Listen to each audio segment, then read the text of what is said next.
So you call yourself a radical feminist. Yes. And what is that exactly? Radical refers to where we think the root of the problem is. So we are focused on radically reordering society in order to reduce the oppression of women and liberate women and improve the lives of women and girls. And how would you define feminism? Working towards the liberation of women is also defined as the social, political, and economic equality of the sexes. Oh, I see. And so you're just radical. But when will it be enough for the women? Women are all over the place. They're causing a mess everywhere. And they're taking the jobs from the men, and people are catering to them. They are a mess. Where will Are the they? We women... can't even say woman anymore. Are we being catered to? What? Am I being catered to if I don't even get a word for myself? If I can't call myself a woman and have that mean something, am I really the one being catered to? But maybe some women. Some women are more women than others. Where would enough be enough? It's like with the blacks, they always complain about the white folks this and the white folks racist and the white folks won't let me this and that, right? And I'm like, when will it be enough? When will you say to the white people, okay, white people, I'm satisfied now. I don't need any more. When will the women say, all right, men, we have enough. We can stand on our own now. We don't need to take your stuff anymore. When did it become your stuff? You know, it's the man's world. It is? It's I feel like women are the ones who made it. Made the world? What do you mean? Yeah, that woman made you. No, she just held me in the oven until I was baked enough to come out. Okay, do you rob bakeries? Because they didn't really make the bread?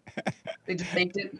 Well, if you really, really think about it, the woman does not make the bread. She holds the bread in the oven. The man make the bread.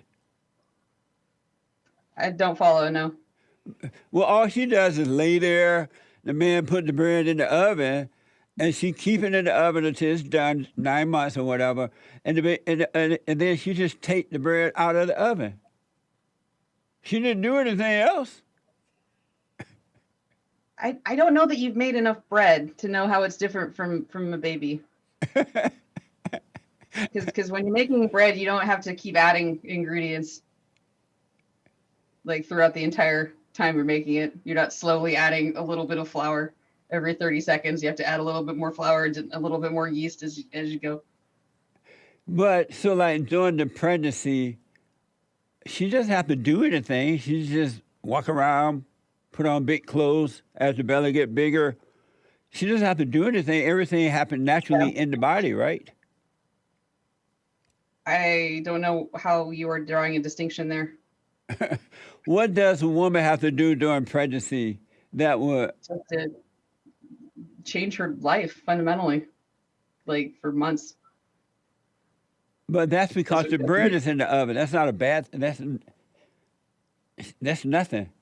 She has to eat more, for instance, or she'll starve and lose the pregnancy. That's something that she has to do. Right. But as far as forming a baby, she doesn't have to add to it. She doesn't take away from it. The baby develops on its own, right? She has to acquire the food and ingest it. Right. Amazing. She also has to take reasonable... I mean, it is amazing how women are attuned to their own biology. I object to the attempt to separate it because I feel like that there is a daisy chain, you know, a relay that happens from mother to daughter, especially. Where is the line between what you are doing naturally and what you are doing because it's what your mother did with you? I don't know that that line is as clear cut to the point where you can say, well, what does the woman have to do? Well, she has to do a lot. She has to do things on a regular basis to manage all of the things that go into the pregnancy so the pregnancy can be healthy. When I was... If you lock a woman in a room for 9 months, it's not going to be a very healthy pregnancy. When I was, when boys were boys and men were men, when I was growing up, women had a bunch of babies, right? Like in my family, my aunt and her husband had like 15, 16, I think even more children. And it wasn't a big deal. She didn't complain about it. They were happy to do it. With my family, I had like 7 sisters and 5 brothers, including myself, 6 brothers with me. And the mothers were happy to do it, no big deal. They appreciated the father putting the bread in the oven. But now women tend to make that a big deal. Like somehow or another, they're God and they're doing someone a favor. Have you noticed that? That they're doing someone a favor for being pregnant? Right. It's a lot of effort. They're doing the kid a favor. Like, I mean, just consider another thing that a woman might do to ensure healthy pregnancy is not drink. That is a choice that a woman has to actively make during the duration of the pregnancy. And if she were to do that, that would make the pregnancy less healthy. And taking care of yourself too emotionally, stress can impact a pregnancy significantly. Like all these things are something that women have to think about.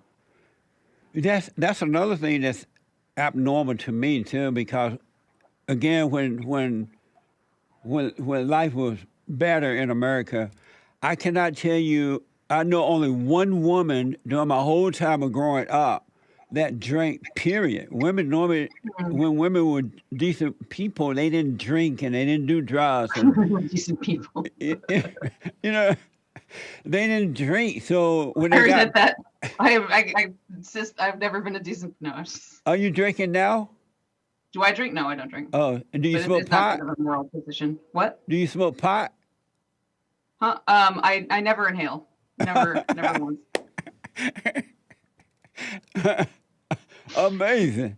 So all that stuff, it seems so abnormal to me to see women do manly stuff, like drink and smoke pot, and women used to be decent and they didn't do manly stuff. I don't know. I don't want to say there. What happened to them? Well, really, like what happened to I don't know, because I can't say whether that's true or not. The only guess is assuming that correlation exists is that perhaps now women know that we won't randomly become pregnant as easily. However, I don't know if there's enough of cultural understanding of the actual effect on genetics. But I think, I don't know. That's a good question. It used to not be very well understood, for instance, that smoking and drinking affected sperm. And so it could be that all of the smoking and drinking that the men were doing then affected future generations. And that has then in turn affected women. Amazing. Who were come from the sperm from the men that smoke and drank too much back when women were good. You ruined it, in other words. You pulled humanity down. And now you spread. You poison future generations with alcohol.